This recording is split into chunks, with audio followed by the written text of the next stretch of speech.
Dent, and we're talking with Mr. Billy Reed of the North Community Club. Today is September 27th.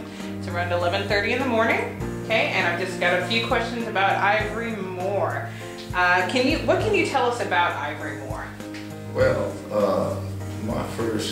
the first time I met him, during that time I was president of the North Community Club, and he came into commerce here. He was dean, I think, the first time I met him. We were looking for someone, the organization, the North Community Club, we were looking for someone to run for city council. What has Ivory Moore been able to do through the North Community Club? What has the North Community Club and Ivory Moore gotten together to fight, not just in the community, but also in the campus and in the city as a whole? Well, now, in the North community, the housing in the North community, there used to be discriminatory in the people that they would permit to live in those buildings there, and they were the black people was the only ones that in that particular federal housing. That's what they would do. They just put all black people down on that one, and they wouldn't allow, or wouldn't. Well, I say they wouldn't allow it because they control their own organization. They could permit you to live over in Tartar homes or wherever. We were trying to push things to get things done in the North community to improve the North community in the areas that we needed that needed improvements. And so Mr. Moore, he would meet with us in our meetings a lot of time to be aware of what we were actually fighting for and the needs that of the North community, because see, he lived over on this side of town, and but so I could see, where some people weren't aware of the things of the struggle over in the North community. Well, you mentioned that the NAACP at some point in time got involved with the North community and the North Community Club. When did the NAACP get involved, and then what were they successful in helping you do, and when did their involvement kind of fade away? Okay, what they would help us to do, and that was we took housing to a hearing, and of course the voice of the NAACP was heard there, and they didn't want to tangle with the NAACP on issues like that, so they just automatically flipped it over. Next thing we knew, whoever chose to move into whatever, if it was Tartar homes or if it was the community, anything, in other words, that the government had anything to do with it, they had best to just let whoever move there, whatever nationality, when there was an opening, move them there. And so that's when they started doing that. And ever since then, well then, there have been no conflict. You decide if you own housing or if you own under any federal program that you can move where you choose.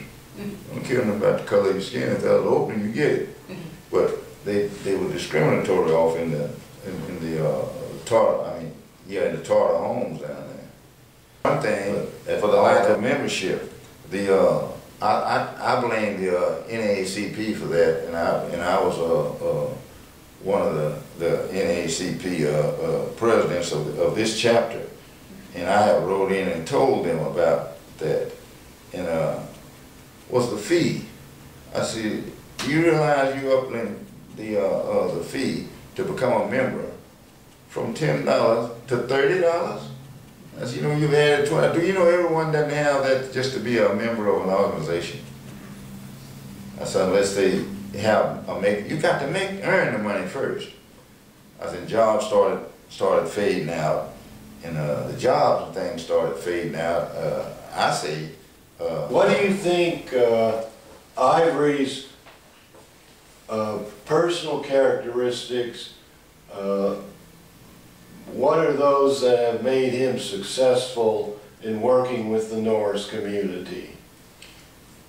One thing, I think, Coach, you know, is none of us are perfect, but I think his reason was for helping the Norse community was because, you know, one person, I think he actually cared when another person is doing bad or living bad, and he can find out, he can figure, search among themselves of the life that he have lived around poor people and around people of quality, of height, in the educational fields, and so on, as law officers and so much and so on. He know that the Norse people of the Norse community have not been treated fairly. And he try and do everything that he can to try and help to build up the Norse community. Even in the police department, they're not fair there. And that's supposed to be law. It is on the law. So what would he have done if this guy had not shut up? He said, well, I would have turned him over to you. He said, well, both y'all had guns. He said, that shouldn't matter. He said, we know what the purpose of our guns is for. It's not to use on each other. So, but that's what that's the theory he went on. By him being so narrow-minded to think that just because the two of them had guns, he was the chief. Didn't he know? If he's sitting up there in a meeting and one tell another one to shut up, he don't have nothing to do with shut up if he want a job. Now, if he doesn't want a job, well, let him go out on the streets. Under consideration, what's going on at the time it's going on, who's. It don't do no good to have a conductor on a job if the trained men and the engineer is going to tell him what to do. He don't need a job as a conductor.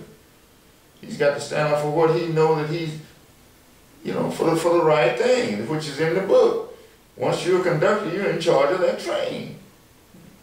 And you and the engineer is equally responsible for the movement of the train.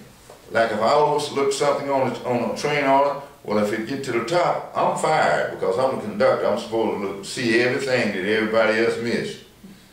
That's my job. I enjoy talking to y'all. Okay. I might not have been in service because it's just experience that I know. That's all I can speak on.